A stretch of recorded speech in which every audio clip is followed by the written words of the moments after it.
नमस्कार दोस्तों, मैं हूं आपके साथ गीता गुप्ता। आपका हमारे YouTube चैनल पर एक बार फिर से बहुत बहुत स्वागत है। आज जो कहानी हम आपके लिए लेकर आए हैं उसे लिखा है फरीदाबाद की सुप्रसिद्ध लेखिका कमल कपूर जी ने और कहानी का नाम है एक अरसे बाद। तो आइए सुनते हैं लेखिका कमल कपूर जी द्वारा लिखित एक और बेहद ही खूबसूरत कहानी एक अरसे बाद। हाथ में थमे गट्ठर को संभालते हुए झील किनारे बंधी अपनी छोटी सी नाव में बैठने को ही नसीम की सलवार के पांचे में उसका पांव उलझ गया। गट्ठर समेत गिरी पड़ती वो पानी में अगर दो हाथ पीछे से आकर मजबूती से उसके कांधों को ना थाम लेते।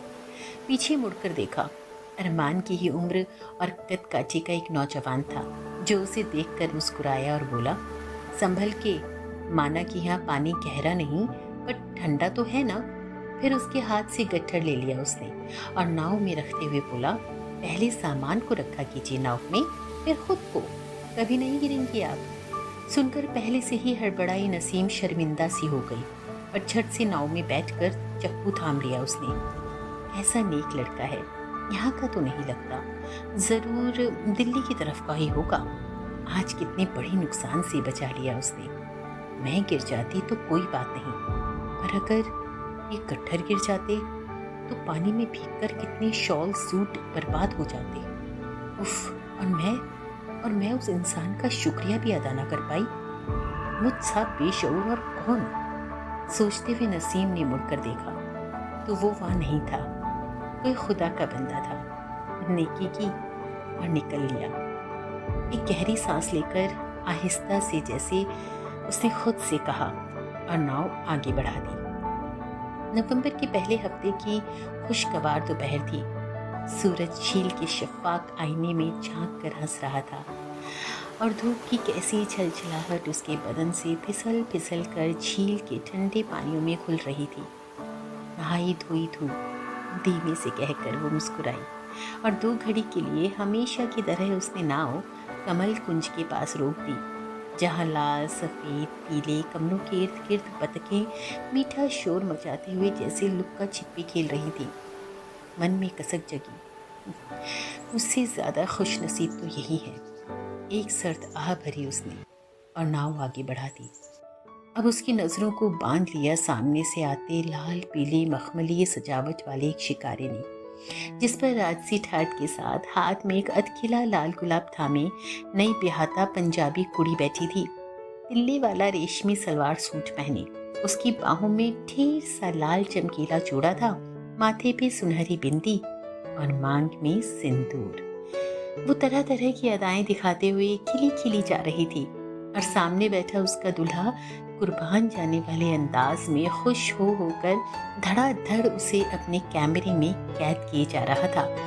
बड़ा अच्छा सा लग रहा था नसीम को ये सब। उसे श्रीनगर आने वाले नए ब्याहे जोड़े खूब भाते हैं, क्योंकि ये उसे उस जमाने में ले जाते हैं जब वो भी निकाह के बाद पहली बार जयपुर से यहाँ श्रीनगर आई थी और उसके शौहर साहिर खान उसे सबसे पहले डल झील घुमाने लाए थे। और वो कितनी ही देर तक खामोश खड़ी उसकी फीकी खूबसूरती को आंखों से पीती रही थी। इससे पहले उसने फिल्मों में ही देखे थे इस झील के मंजर। साधना को आरज़ू फिल्म में इसी झील के किनारे किनारे चलते हुए बेतरतीब बाल माँ तुझको मेरा दिल याद करता है गीत गाते देखा था और शशि कपूर नंदा को भी शिकारे पर हंसते गाते घूमते देखा था। और भी कई फिल्मों के टुकड़े आंखों की नदी में तैर उठे थे। अब चलें बेगम, साहिर ने टोका तो वो उस जादुई दुनिया से बाहर निकल आई थी। साहिर ने हाथ थामकर उसे शिकारे पर चढ़ाया था। वो डर रही थी, कांप रही थी। उससे पहले वो कभी किसी कश्ती तक पर नहीं चढ़ी बैठी थी। फिर डर चला गया तो वो झुक झुक कर झील के पानियों से खेलने लगी और एक बच्ची की तरह खिलकने लगी थी कि साहिर ने नरमी से कहा था, ऐसा मत करो बेगम, यहाँ सब हमें जानते हैं, कहेंगे साहिर खान की बेगम कैसी बचकाना हरकतें कर रही हैं। तब से उसका दिल टूट गया था और उसने हाथ खींच लिए थे और आहिस्ता से कहा था, मेहरबानी करके आप मुझे बेगम ना कहें, इतना भारी भरकम लफ्ज मुझे हजम ना होगा। ठीक है, नहीं कहेंगे बानो, वो मुस्कुराए थे। ये बानो वानो भी नहीं, सीधे साधे तरीके से नसीम कहें बस। ये भी मंजूर। और कुछ? वो फिर मुस्कुराए थे। आपकी इजाजत हो तो मैं आपको साहिर कहूँ। मेरी सब दोस्त अपने शौहरों को नाम से बुलाती हैं। वो जयपुर है बेगम, हमारा मतलब नसीम, और ये कश्मीर। यहाँ ऐसा नहीं होता, लेकिन आप हमें अकेले में नाम से पुकार सकती हैं, बाबा जान, और सबके सामने नहीं। बड़ी तहजीब से साहिर मियाँ ने अपनी बात परोसी थी उसके सामने। तभी पैरी हवा की शो खातून ने उसके दुपट्टे के साथ शरारत कर डाली। न सिर्फ सर से बल्कि सीने से भी सरका दिया था उसके झीने पीले दुपट्टे को। अपना दुपट्टा संभाले नसीम, ये खातून की हया होती है, इसे सर से ना हटने दे और खुद को ढक कर रखे इससे। संजीदा हो गए थे वो। पर जयपुर में तो मैंने कभी सिर पर नहीं ओढ़ा दुपट्टा, और कभी कभी तो बिना दुपट्टे के भी सलवार सूट। या वहाँ और यहाँ के कल्चर में फर्क है बेगम। यहाँ आप किसी को भी उघड़े सिर ना देखेंगी, चाहे हमारे मजहब की खातून हो, चाहे कश्मीरी पंडितों की, मुलायमियत से कहा था साहिर खान ने। और उसी घड़ी उसने उनकी वो बात कस कर दामन से बांध ली थी, और तब से आज तक दुपट्टा कभी उसके सिर से न सरका था। अचानक ताजी भीनी खुशबुओं का एक सैलाब सा उमड़कर उसकी सांसों को भिगो गया। उसने चारों ओर नजर डाली। ये नया जोड़ा तो उसे यादों की वादियों में धकेल कर ना जाने कहाँ गायब हो गया था। अब उसकी कश्ती के साथ चल रही थी परवेज भाई की रंगारंग महकते फूलों से लदी कश्ती। परवेज भाई बहुत से हाउस बोट्स में फूल सप्लाई करते थे और आते जाते सैलानियों को भी फूल और उनके बीज बेचते थे। पिछले कई सालों से देख रही थी वो उन्हें। उस पर नजर पड़ते ही अदब से बोले, वालेकुम सलाम भाभी जान। साहिर भाई जान कैसे हैं? सलाम, दुआ है। उन खुशरंगी खुशबुओं को सांसों में भरते हुए सिर्फ 2 लफ्जों में जवाब दिया उसने और आगे बढ़ गई। सामने ही किनारा था। अब उसने अपना पूरा ध्यान कश्ती खेने में लगाया, क्योंकि उसे किसी की कही बात याद आ गई थी। कई बार कश्तियां बड़े बड़े तूफानों को झेल जाती हैं, मगर साहिल पर आकर बेवजह डूब जाती हैं। किसने कहा, ये तो याद नहीं। किनारे पर रोज की तरह कई हाथ मदद को बढ़ाए थे। ऊपर जाकर सड़क किनारे सुस्ताने बैठ गई। यूं भी इतनी जल्दी घर जाने का मन ना था। वो जानती थी घर पहुंचने पर उसकी खातिरदारी या तो साहिर मियां की गाढ़ी खामोशी से होगी या उनके सवालों की झड़ी से, और इन दोनों के लिए ही तैयार नहीं थी वो। जल्दी पहुंचने पर भी यही कुछ होगा, और देर से पहुंचने पर भी, तो क्यों ना आराम से जाया जाए। साहिर के अजीब से बर्ताव पर उसे गुस्सा भी आता था और तरस भी। शुरू से ऐसे ना थे वो, उसकी खूब परवाह करते थे और हर खुशी से उसका दामन भरने को जैसे एक पांव पर खड़े रहते थे। शुरुआती दौर का एक एक दिन दिल की सुंदर संदूकची में सहेज कर रखा है उसने। साहिर के बाबा जाने यानी दादू नसीम के दादू के दूर के भाई थे, और उन्होंने ही करवाया था ये रिश्ता। निकाह के बाद जब वो जयपुर से विदा होकर आई तो इस घर में कुल जमा 2 ही लोग थे, साहिर और उनके बाबा जान। साहिर के अम्मी अब्बू तभी एक हादसे में जन्नतशीन हो गए थे जब वो बहुत छोटे थे। उन्हें दादू दादी ने ही पाला पढ़ाया था। दादी जान भी उनके निकाह से 2 साल पहले ही अल्लाह को प्यारी हो गई थी। बाबा जानी कश्मीर के जाने माने पश्मीने के कारोबारी थे और लाल चौक में उनकी गर्म कपड़ों की बहुत बड़ी दुकान थी, जिसके पिछले हिस्से में वर्कशॉप थी जहाँ बैठकर कारीगर कसीदाकारी करते थे। साहिर थे जैसे उनके मेहनतकश और हुनरमंद शागिर्द। नसीम ने पहले दिन से ही अपने अब्बू की तरह मानकर उन्हें बड़े अब्बू कहना शुरू किया था, और उन्होंने भी बेटी वाली मोहब्बत बख्शी थी उसे। उन्होंने बहुत दिनों के लिए साहिर को छुट्टी देकर कहा था, जी भर घुमाओ दुल्हन को कश्मीर बरखुरदार, ये वक्त फिर लौट के ना आएगा। फिर उससे मुखातिब हुए थे, तुम तो बस अपने इस बेटू अब्बू को मजे मजे के खाने बनाकर खिलाती जाओ बच्चे, और खूब घूमो फिरो, पर अपने इस घर की जिम्मेदारी भी तुम्हें ही उठानी है, जो एक जमाने से सिर्फ तुम्हारी राह देखता हुआ अपने सोनेपन से लड़ रहा है। और वो घर भी जैसे धरती पर उतरा एक स्वर्ग का टुकड़ा था, सब सहूलियतों से भरा।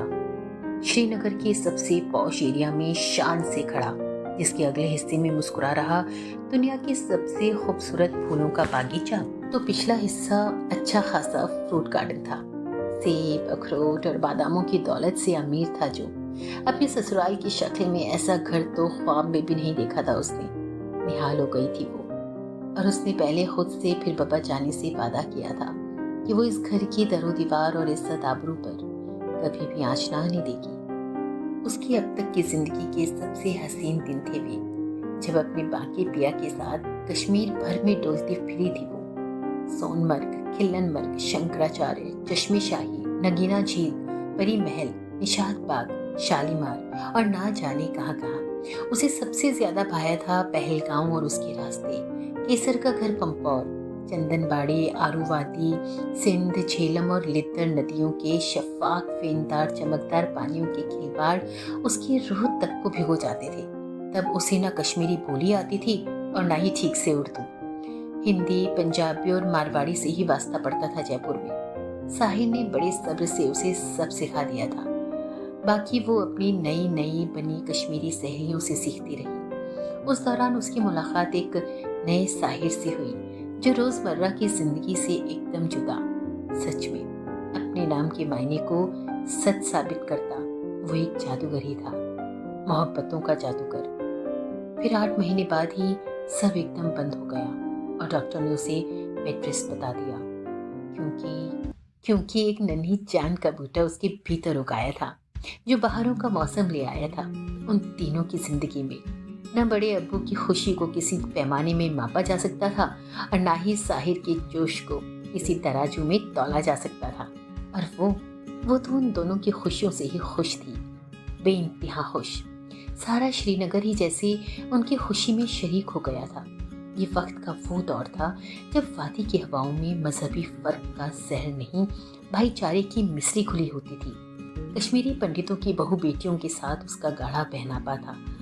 शीला कौल, वो गौरी शंकर कौल की बहू, जो अमृतसर से ब्याह कर उसकी शादी के महीने भर बाद ही आई थी, तो उसकी पक्की सहेली थी, जो इस खुशखबरी के मिलते ही उसे खीर भवानी के मंदिर ले गई थी। उसके अलावा आशा, कृष्णा, जानकी, लल्ली, कितनी ही तो उसकी खैरख्वाह सहेलियां थीं, जो उसके इर्द गिर्द घूमते हुए उसकी छोटी से छोटी खुशी और ख्वाहिश का ख्याल रखती। और बड़े अब्बू तो दादा ससुर से जैसे उसकी सासुर अम्मी बन गए थे। साहिर उसे पलकों पर सजा कर रखते, और उस रोशन घर को और ज्यादा रोशन करने जल उठा वो चिराग, जिसे गोदी में पहली बार उठाते ही बड़े अब्बू ने नाम दिया था अमन। मीठे दूध की गागर से छलके छलके घूमते थे बड़े अब्बू। ये देख दोस्त या रिश्तेदार कहते, इस तरह से खाली खुशी जाहिर करने से छुटकारा ना मिलेगा बड़े मियाँ, ढोल ताशे बजवाइए, कोई जलसा कोई दावत तो बनती है ना। नहीं, कोई दावत शावत नहीं। इस नन्हे मसीहा का सदका उतार कर चाहे रोज जरूरतमंद बच्चों में दूध रोटी बंटवाएंगे, पर कोई दिखावा ना करेंगे। इस घर को बड़ी जल्दी नजर लग जाती है। खुदा हमारे बच्चे की उम्र दराज करे। अभी साल भर का भी नहीं हुआ था कि घर में दूसरी खुशी ने अंगड़ाई ली। नसीम फिर से उम्मीद से थी। खुशियों के सैलाब फिर उमड़ पड़े, मगर नसीम बहुत कमजोर थी। उसकी तबीयत भी बिगड़ी रहती। डॉक्टर ने पूरी तरह बेड रेस्ट बताया था। बड़े अब्बू फिर एक बार अम्मी बन गए। एक बूढ़ी औरत भी काम के लिए रख ली गई।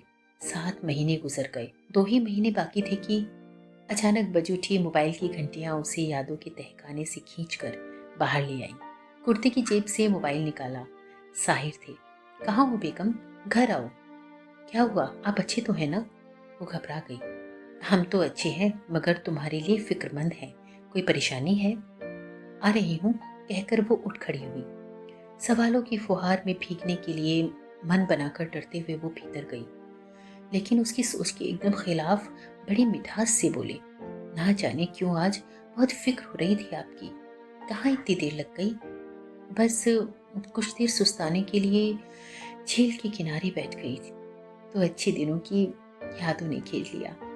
एक ठंडी सांस लेकर सच बोला नसीम ने। अच्छे दिनों की मतलब ये दिन बुरे हैं, मायूसी के साथ तनिक तलखी घुल आई थी साहिर के लफ्जों में। अच्छे भी कहाँ हैं, आप चाहते तो अच्छे बन सकते थे और अब भी बन सकते हैं, मगर खैर जाने दें, मैं केसर कहवा बना कर लाती हूँ, कहते हुए बावर्ची खाने की ओर चलती हो। खामोशी से कहवा कटकते रहे साहिर, फिर आखिरी घूंट भर प्याला नसीम के हाथ में थमाते हुए बोले, आप जानती हैं हम कितने लाचार हैं। रात के खाने के बाद साहिर टीवी देख रहे थे और नसीम पास ही कुर्सी डालकर बैठी थी और उस कथई शॉल पर फूल उकेर रही थी जो उसे हर हाल में परसों तक पूरी कर लौटानी थी। टीवी देखते देखते ना जाने कब साहिर की आंख लग गई और वो उन्हें ठीक से कंबल ओढ़ाकर टीवी और बत्ती बंद कर अगले कमरे में चली आई और शॉल काटने बैठ गई। अब उसके हाथ सुई और रेशमी धागों में उलझे थे और मन यादों में। इन यादों की भी अजब दास्तां है, जहाँ तन्हाई देखी झट से दौड़ी चली आती हैं यादें उस दौर की जब वो अपने दूसरे बच्चे की माँ बनने वाली थी और इस घर की चारदीवारी में मस्तियाँ खुशियाँ यूं तैर रही थीं जो डल झील में छोटी छोटी कश्तियाँ तैरती हैं। उसकी हालत ज़्यादा ठीक तो ना थी, फिर भी सब कुछ ठीक ही तो चल रहा था कि एकदम जैसे जैसे आसमान टूट कर गिर पड़ा हो इस घर पर। बड़े अब्बू रात अच्छे भले सोए और सुबह सुबह जागे ही नहीं। मौत के फरिश्ते उन्हें नींद में ही फूलों के मानिंद अपने हाथों में उठाकर ले गए। उफ, कितना तकलीफ देह था वो सब, कैसे झेला था उसने अपने बड़े अब्बू के जाने का गम। लोग उसकी बेहाली देख कहते, लगता है जैसे साहिर मियाँ के बब्बा जाने नहीं, नसीम बेगम के अब्बू गए हैं। डॉक्टर को डर था कि कहीं बच्चा वक्त से पहले ही पैदा ना हो जाए, या इस यहाँ से आगे सोचने की हिम्मत अब भी नहीं होती उसकी। जयपुर से फौरन अम्मा अब्बू आ गए, आना ही था। आखिर उनके दामाद के दादा जान का इंतकाल हुआ था। अम्मी ने आकर बेटी को संभाल लिया। उन्होंने समझाया उसे कि जिंदगी की उठापटक है बच्चे, इससे आज तक कोई नहीं बच पाया, न कोई बादशाह और ना ही कोई फकीर। ठंड रखो, कैसा भी जख्म हो वक्त उसे जरूर भर देता है। तब अम्मी की बातें बड़ी बेमानी लगी थी उसे। अमन बहुत छोटा था, कमजोर भी। नसीम की हालत भी बुरी थी, भीतर का बच्चा भी कमजोर था और उस पर गम के समंदर में डूबा घर। ये सब देखते हुए अम्मी लौट कर नहीं गई, वहीं ठहर गई। अलबत्ता अब्बू लौट गए। वक्त बीतता गया और बड़े अब्बू के उस अरमान ने घर में कदम रखे जो उनके ख्वाबों की ताबीर भी था। अम्मी ने सब कुछ बेहतरीन तरीके से संभाल लिया था। आखिर उन्हें लौटना तो था ही ना। वहाँ अब्बू अकेले थे, होटल के खाने खा खा कर आए दिन बीमार पड़ जाते। अम्मी लौट गई। अरमान अब 4 महीने का था, मगर वो अपने साथ अमन को भी ले गई, क्योंकि नसीम की हालत इतनी नाजुक थी अब भी कि वो 2 बच्चों को नहीं संभाल पा रही थी। साहिर भी ज्यादा मदद नहीं कर पा रहे थे, क्योंकि बड़े अब्बू के बाद सारे बाहरी काम की जिम्मेवारी उनके कंधों पर आ पड़ी थी। तय ये हुआ कि जब अरमान थोड़ा बड़ा हो जाएगा और नसीम तंदुरुस्त हो जाएगी तो अमन को लिवा लाएंगे भी। लेकिन ऐसा ना हुआ। जब जब उस बच्चे को वापस लाया गया वो बीमार पड़ गया। दरअसल वो अम्मी अब्बू के बिना नहीं रह पाता था और उन्हें ही अपने अम्मी अब्बू समझता था। उनकी भी इस मासूम फरिश्ते में जान बसती थी। 3 बेटियों के माता पिता थे वे, जिन्हें चौथेपन में अल्लाह ने नाती की शक्ल में बेटा बख्शा था, जिसके बिना जी नहीं सकते थे वे अब। इस तरह बड़े अब्बू के ख्वाबों ख्वाहिशों की भाइयों की जोड़ी बनी तो सही, लेकिन साथ न रह पाई। एक भाई केसर क्यारियों वाले देश में पल रहा था और दूसरा नागफनियों वाले देश में। अम्मी ने कितना सही कहा था कि वक्त का मरहम हर जख्म को भर देता है, पर एक सच और भी तो है ना कि हर जख्म कोई ना कोई निशान भी छोड़ जाता है जाते जाते। सयाद के जाल से निकले चालाक पंछियों से दिन महीने साल उड़ते गए। अब वादी की हवाएं जहरीली होनी शुरू हो गई थी। ना जाने कैसे कैसे लोग ना जाने कहां से उगाए थे, जो लगातार दहशत फैला रहे थे कश्मीर भर में। उनका कश्मीरी पंडितों से खास बैर था। सुनने में आता कि पड़ोसी देश अपने बंदों को ट्रेंड कर करके ना जाने किन किन रास्तों से यहाँ भेज रहा है। खौफनाक मंजर सामने आने लगे थे। आगजनी, कत्ल, लूटमार आम खबरें बन गई थी। इन दिनों अमन दिल्ली आईआईटी में था और अरमान भी 12वीं पास कर जयपुर नानू नानी के पास चला गया था मेडिकल में दाखिला लेकर। और रह गए थे नसीम और साहिर इतने बड़े घर में तन्हा। साहिर का तो लंबा चौड़ा कारोबार था। नसीम ही थी इस घर में तन्हाइयों से जूझने मरने के लिए। एक एक कर हर अपने का साथ छूट रहा था। उनके भाई बहनों से अजीज कश्मीरी पंडितों के परिवार आतंकवादियों से खौफ खा खाकर बसे बसाए घर छोड़ छोड़ कर जा रहे थे। सिर्फ कश्मीरी ही नहीं, उनकी मुस्लिम बिरादरी के कई लोग भी चले गए। जयपुर से अम्मी अब्बू भी दबाव डाल रहे थे उन पर कि वक्त रहते वे दोनों भी जयपुर चले आए और हालात सुधरते ही लौट जाएं। नसीम भी यही चाहती थी। उसने साहिर को भी समझाया, हमारे बच्चे भी नहीं हैं यहाँ, फिर हम किसकी खातिर बैठे हैं, चलो जयपुर चलकर नया आशियाँ बनाए। पर मानना तो दूर, उसकी बातों को सुनने तक को राजी नहीं थे वो। उनकी दलीलें थी, ये हमारे बाप दादों की ज़मीनें हैं, इन्हीं ज़मीनों के नीचे भी दफन है, हमें भी यहीं दफन होना है। हम इतने डरपोक नहीं कि मुट्ठी भर लोगों के डर से अपना वतन छोड़कर गैर देश में जा बसे। यहाँ हमारा घर है, वो घर जहाँ हम पैदा हुए, हमारे बच्चे पैदा हुए। वो अपनी बात रखती, बच्चे यहाँ से चले गए और हम भी एक दिन चले जाएंगे, वक्त पर या वक्त से पहले बेमौत मारे जाएंगे। तो फिर कैसा घर, किसका घर? जवाब तो जैसे उनकी जुबान की नोक पर धरा था। बेशक मानते हैं हम, पर अपने वतन को पीठ नहीं दिखाएंगे हम। नसीम, आप समझते क्यों नहीं कि हम इन पहाड़ों, इन हवाओं, इस आसमां के बिना नहीं रह सकते, लम्हा भर भी नहीं। तब भी तो मर ही जाएंगे ना हम। जैसा तकदीर में बता होता है वैसा ही जीना मरना होता है इंसान का। वो जानती थी कि बहस बेकार है। वो वहीं टिके रहे और अपने सब अपनों का जाना वो सीने पर झेलती रही। शीला कॉल गई तो जैसे उसकी रूह ही रुखसत हो गई उसके साथ। जानकी गई तो जैसे दिल का एक टुकड़ा जुदा हो गया।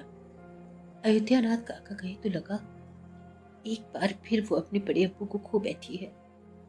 उम्मीद बांध कर और बंधा कर गए थे सब कि जब हालात सुधरेंगे तो लौट आएंगे। हालात सुधरे नहीं, बल्कि बद से बदतर होते गए और वे कभी न लौटे। शुरू में राजी खुशी की खबरें आती रही, फिर वो भी बंद हो गई और बच्चे कुचे सारे लोग भी अलविदा कह गए। शहर सूना हो गया और जितनी बार वो उनके बंद घरों के आगे से गुजरती, जरो कतार रोती, फिर धीरे धीरे आंखें सूख गईं और गम कलेजे में पक्की बर्फ सा जम कर बैठ गया। एक बसा हुआ खूबसूरत शहर जैसे बियाबान होता जा रहा था। एक बार फिर नाकामयाब कोशिश की थी उसने मियाँ को मनाने की, पर इस बार तो उन्होंने ऐसा जवाब दिया कि वो दंग रह गई। दंगाई हमारे मजहब के हैं, इतना तो लिहाज करेंगे ही ना कि अपने इस्लामी भाइयों को ना मारें। इस तरह से फिक्र तो गैर वाजिब ही नहीं ना। वो तड़प उठी थी। भाई भाई कह रहे हैं आप इन दरिंदों को जो इस्लाम के नाम पर दाग है? और आप जानते हैं बम जब फटता है तो किसी का नाम या मजहब नहीं पूछता। बारूद और आग सबको जलाकर खाक कर देते हैं, चाहे हिंदू हो, मुसलमान हो, कश्मीरी हो या किसी और जात मजहब का। तब इतना कड़वा जवाब दिया था साहिर ने कि याद करके भी रूह कांप उठती है। तो अब चली जाए ना नसीम बानो, कौन रुकता है? अभी भी देखने में खासी है, फिर से कहीं। खामोश खामोश साहिर अली खान, इतना बेहुदा और बेगैरत बात जुबान पर मत लाइएगा दोबारा। इतना ही जान पाए हो, इतना ही जान पाए हो आप अपनी शरीके हयात को इतने सालों में। अश्कों का दरिया उमड़ पड़ा था उसकी आंखों से, जिसे साहिर की माफियों का बांध भी नहीं रोक पा रहा था। वक्त की चट्टान धीरे धीरे आगे को सरकती रही। 2 बच्चों की अम्मा होते हुए भी वो बेऔलाद सी ही जीती रही। अमन ने तो उसे कभी अम्मी नहीं कहा और यहाँ आया भी तो उसकी अम्मी के बेटे की हैसियत से। और अरमान एडवांस मेडिकल की पढ़ाई के लिए यूएस चला गया। क्योंकि साहिर यही चाहते थे। और फिर एक दिन एक हादसा पेश आया। छोटे छोटे ठीकरे तो उनके माथे पर आए दिन फूट रहे थे। और उस दिन तो जैसे जैसे बिन पिघला हिमालय ही टूट पड़ा। खूब धूप खिली थी उस दिन और वो चारपाई पर चादर बिछा बढ़िया तोड़ रही थी कि सकीना चच्ची दौड़ी दौड़ी आई, बेहद घबराई हुई। रे नसीमा बेटा, साहिर मियाँ कहाँ है? वो तो दुकान पर है चच्ची जान। क्या हो गया? कलेजा मुंह को आ रहा था उसका। अरे लाल चौक में गोलियां चली हैं, बम भी फटा है मरा। और आगे क्या कहा उन्होंने कुछ नहीं सुना उसने, और घर खुला छोड़कर नंगे पांव ही भागी थी वो बाहर की ओर। पर कुछ दूर जाने पर पुलिस ने रोक लिया। सड़कों की नाकेबंदी कर दी गई थी और न जाने कौन सी धारा लागू कर दी गई थी। बेहोश होकर गिर पड़ी थी वो। होश आया तो अस्पताल में थी, और उसी अस्पताल में थे उसके खुदा, उसके शौहर साहिर मियाँ। एक कड़ी हकीकत के साथ कि उनकी एक टांग मर चुकी थी और दूसरी खून में लथपथ। पता चला कि उनकी दुकान और कारखाना 2 कारीगरों सहित भयंकर आग के निवाले बन चुके थे। खबर पाते ही अब्बू आ पहुंचे थे अमन के साथ। साहिर के अस्पताल से लौटते ही अब्बू ने जिद की कि वे उन्हें लेकर ही लौटेंगे, पर साहिर लोहे की लठ बने रहे। टस से मस ना हुए, बल्कि एक डंक मारा उन्होंने। नसीम जाना चाहे तो बेशक चली जाए, पर हम पर मेहरबानी करिए अबू जान, हम ना जाएंगे, और बार बार कहकर हमें शर्मिंदा ना करें। लौटने से पहले अमन बहुत सी चीज़ें जुटा गया, मसलन English commode, Baisakhi, wheel chair वगैरह वगैरह, और साहिर की सारी रिपोर्ट्स ले गया जयपुर और दिल्ली के डॉक्टरों को दिखाने के लिए। अब एक नया दौर शुरू हुआ, नसीम की मुरझाई जिंदगी का, जो अब तक की गुजरी जिंदगी का सबसे दर्दनाक और खतरनाक मोड़ था। हर वक्त घर के भीतर सिमटी रहने वाली नसीम के नाजुक कंधों पर काम और फर्ज की भारी कटरियां लाद दी जैसे खुदा ने। वो जान गई थी कि किसी भी सूरत में कभी भी साहिर श्रीनगर छोड़कर एक दिन के लिए भी कहीं ना जाएंगे, और ना किसी की मदद कबूल होगी उन्हें। इसलिए अब जो करना है उसे ही करना होगा। बढ़ते वक्त के साथ डॉक्टर ने हिदायत दी कि वो बैसाखी थामकर चलने की कोशिश करें। बिस्तर से उठ अपने बलबूते पर व्हील चेयर पर बैठे, हल्का खाना खाएं, और सबसे बड़ी बात, खुद को मसरूफ रखें। कैसे, ये उन्हें खुद तय करना है। पर लाख जतन करने पर भी साहिर कुछ ना करते, बस अपनी लाचारी पर खुद ही तरस खा खा कर बरसते हैं। कभी कभी तो एकदम खामोशी ओढ़ लेते हैं। ऐसे में नसीम करे तो क्या करे? खुशियां तो इस घर से कब की विदा हो चुकी थी। अब सुकून भी दबे पांव चला गया। कारोबार रहा नहीं, दुकान चलने का भी कोई हर्जाना नहीं मिल पाया था अब तक। ऊपर से जिन 2 कारीगरों की मौत हुई थी हादसे में, उनके घर वाले मुआवजा मांगते हुए नाक में दम किए रहते। वो भी अपनी जगह ठीक ही थे। सबसे पहले जमा रकम में से एक भारी रकम निकलवा कर नसीम ने उन गम के मारों को दी। फिर अपने लिए एक बच्चियों के स्कूल में नौकरी तलाश की। खर्चा बहुत था, आमदनी कम, तो उसने शॉल और सूटों पर कसीदाकारी का काम भी शुरू कर दिया। हफ्ते में एक बार माल लाती, तैयार करते आती और दूसरा उठा लाती। उसने कई बार साहिर को नरमी से समझाया, आप इस कसीदाकारी में माहिर हैं, कभी किया करते थे ना ये काम, तभी तो अपने कारीगरों को इतनी खूबसूरती से करवा पाए। अब फिर से शुरू कीजिए, हम दोनों मिलकर फिर से सब कुछ खड़ा कर लेंगे। तो वे बिगड़ उठते और इसे अपनी बेबसी का मजाक उड़ाना समझते। इतने लंबे अरसे में वो सिर्फ अपनी व्हील चेयर पर बैठना और कमोड का इस्तेमाल कर पाना ही सीख पाए थे। नसीम को याद आया जब साहिर से मंगनी हुई थी उसकी, तो सब सहेलियों ने कहा था कि कितने नसीबों वाली है वो जो श्रीनगर ब्याह कर जा रही है, और निशा, शोभा और मीरा तो उसकी खुशहाल जिंदगी अपनी आंखों से देख भी गई थी।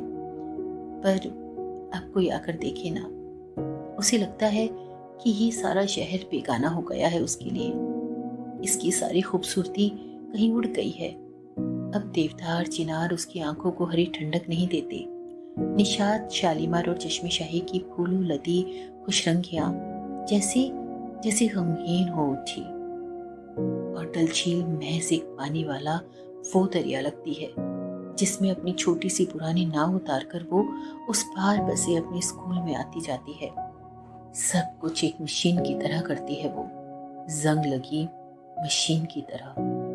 वो साहिर को चाहती है, अब भी दिलो जान से चाहती है, और ये भी चाहती है कि वे दोनों मिलकर ये जंग लड़े और जिंदगी को जीने लायक बना ले। उसने अलग अलग तरीकों से कई बार कहा समझाया था साहिर को, हम एक और एक मिलकर 11 भी बन सकते हैं, साहिर और हम दो मिलकर एक भी, पर आपका साथ चाहिए मुझे हर हाल में। कैसे? एक बेसहारा से साथ की उम्मीद? नामुमकिन है बेगम, नामुमकिन, मुझे और उखड़े अंदाज में कहा साहिर ने। तो उसने मोहब्बत से उसके दोनों हाथ थामकर उन्हें थपथपाते हुए कहा था, ये 2 हाथ तो है ना मेरे साथ, आपके अपने साथ मियाँ। डॉक्टर ने कहा है कि सब कुछ नहीं तो बहुत कुछ ठीक हो सकता है, बस इरादे बुलंद होने चाहिए। आप अपने छोटे छोटे काम खुद कर सकते हैं, जैसे हम जानते हैं कि आप थक गए हैं हमारा बोझ ढोते ढोते, शायद इसीलिए ये सबक पढ़ा रही है हमें। उसकी बात पर कैंची चलाते हुए कहा था साहिर ने, तो वो तड़प उठी थी। आप गलत सोच रहे हैं साहिर, तिनका भर भी तकलीफ नहीं मुझे आपसे। ये सब मैं इसलिए चाहती हूँ कि आपका खुद पर यकीन बना रहे। आप अपने प्यारे फूलों को पानी पिलाइए, कुछ वक्त उनके साथ गुजारिए। एक हाथ से बैसाखी थामिए और दूसरे हाथ से मुझे, और उन हवाओं, उन पहाड़ों, उन नज़ारों और उन पहाड़ों का लुत्फ उठाइए जिनकी मोहब्बत आपको इस देश में बांधी हुई है। मैं वादा करती हूँ ताउम्र आपसे ना कहूंगी कि चलो यहाँ से। अब आप भी वादा करिए कि आप खुद को बदलेंगे, हम दोनों के लिए ना सही तो खुदा के लिए। एक सांस में कह गई थी वो, हमें कोई वादा नहीं करना, और हम देख रहे हैं जब से घर से बाहर निकली हैं आप, जुबान खूब चलने लगी है आपकी। नसीम बानो, आपको तो कौमी लीडर बन जाना चाहिए, लकीरबाजी में खासी माहिर हैं आप। हम पर रहम खाएं, हमें कोई दिलचस्पी नहीं है इसमें। जैसे जी रहे हैं हम, हमें जीने दें, हमें हमारे हाल पर छोड़कर चली जाएं कहीं। जहर बुझे निश्तर चुप हुई थी साहिर ने उसके नाजुक कलेजे में, तो छलछलाती आंखों से उसने सिर्फ एक सवाल पूछा था, कहाँ जाऊं मैं? हाँ, कहाँ जाऊं? और जवाब में गहरी खामोशी पसर गई थी घर में। उस घड़ी उसने एक कसम खाई थी मनी मन कि कभी साहिर से कुछ ना कहेगी, बस अपने फर्ज निभाती जाएगी बिना कोई उम्मीद रखे।